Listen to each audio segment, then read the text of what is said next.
Hola, ¿cómo estás? Soy César Montesano y hoy quiero platicarte sobre el autoconocimiento.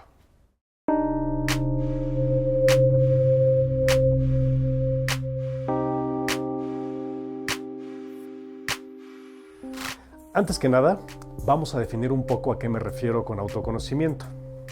Cuando hablo de esto, me refiero a tener cada vez más elementos para poder responder a preguntas como ¿cómo soy yo? ¿Qué sé de mí? ¿Qué he descubierto acerca de mi manera de ser a través de las relaciones con los demás, a través de mi relación con el conflicto, con el placer, etcétera?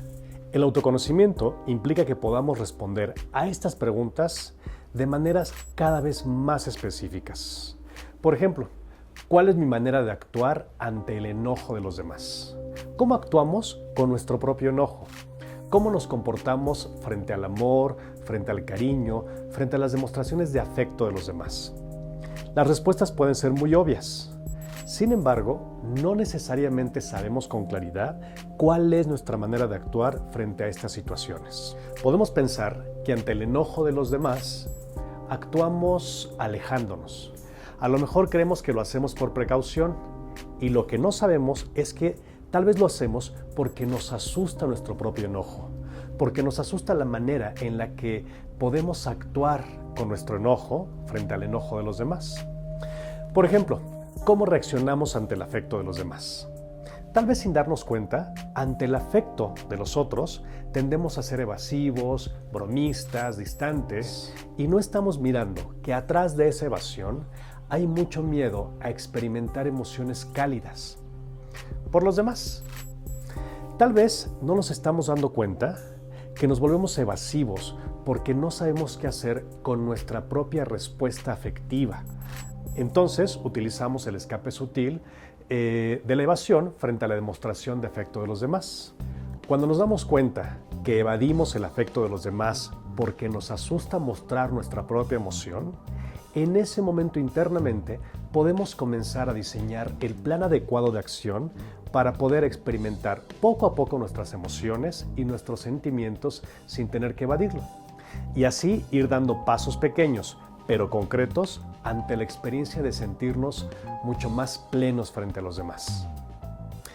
El autoconocimiento no nada más es un tema de saber cómo soy, cómo actúo en ciertas circunstancias. El autoconocimiento es ampliar nuestros márgenes de acción, ampliar nuestras herramientas de acción. Esa es una de las características más importantes del autoconocimiento. Encontramos nuevas y mejores herramientas de acción en nosotros mismos. Abraham Maslow dice que el hombre debe ser todo aquello que sea capaz de ser. Y el autoconocimiento nos ayudará a que podamos ser todo aquello que somos capaces de ser, seres mucho más completos. El autoconocimiento nos ayudará a dar los pasos adecuados para ir viviendo nuestras experiencias emotivas de una manera correcta, a nuestro propio ritmo, un ritmo que no implique arriesgarnos demasiado, pero que nos permita estar viviendo justo esas experiencias. Evadir esas experiencias implica que hay rasgos de nuestra personalidad que no estamos desarrollando, como el aprendizaje de movernos en nuestro propio enojo o nuestras experiencias afectivas. Por lo tanto, no olvidemos que al haber autoconocimiento hay una amplitud de herramientas para actuar, para pensar, para sentir, que se van sumando a todas las que ya conocemos. Erich Fromm, en su libro Del tener al ser, habla sobre la importancia del autoconocimiento y la manera de llegar a él. Primero, habla sobre la importancia de un proceso psicoterapéutico. Sea cual sea la corriente que se utilice, es importante la ayuda adecuada para poder conocer e ir reconociendo nuestras resistencias.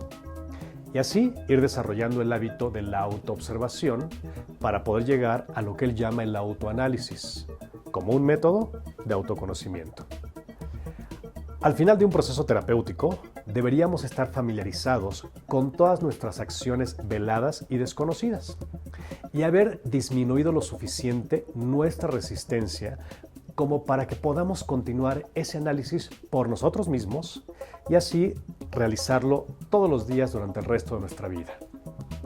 Algunos de los pasos que Erich Fromm menciona para el autoanálisis y el autoconocimiento liberadores para cada uno son: Primero, aprender a estar serenos, a sentarnos relajadamente y observar. Hoy en día, la práctica de la meditación o la yoga ayudan precisamente a desarrollar esta habilidad de la serenidad para simplemente observar. Tomemos en cuenta que para llegar a un proceso de autoanálisis y autoconocimiento, ya tenemos experiencia en un proceso psicoterapéutico que nos ayude a conocernos. El segundo paso es un ejercicio de autoanálisis.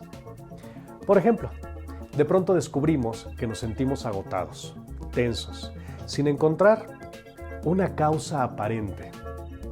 Tenemos que observar la sensación, dejarnos perder un poco en esta experiencia de agotamiento y observar cada uno de los pensamientos que van surgiendo alrededor de ese cansancio.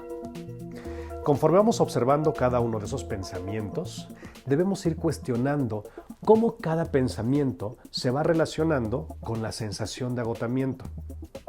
Con la experiencia que ya tenemos en un autoanálisis, podremos identificar que ese cansancio está relacionado a un cambio importante que tenemos que hacer en nuestra vida o a una decisión importante que tenemos que tomar o incluso nos asusta una relación que tenemos que comenzar o simplemente no encontramos el valor para finalizarla. Estos ejemplos nos dejan ver que hay experiencias que están fundadas en ciertas emociones que no son tan claras, como el miedo, pero al no poder relacionarlo con el cansancio, simplemente lo evadimos. Cuando nos damos cuenta que el miedo a un cambio, o a tomar una decisión, o a emprender un proyecto nuevo, se manifiesta por medio de nuestro cansancio, estamos logrando conocernos, al mismo tiempo abrir la puerta a muchas posibilidades que van a surgir en cuanto tengamos claro qué es lo que nos está pasando. Como estos ejemplos podríamos citar muchos. Sin embargo, lo importante es practicar el ejercicio del autoanálisis para entender la importancia liberadora del autoconocimiento. Es importante que este ejercicio de autoanálisis se haga con regularidad, como la meditación, como la concentración. Recuerda, ser mejor para estar mejor.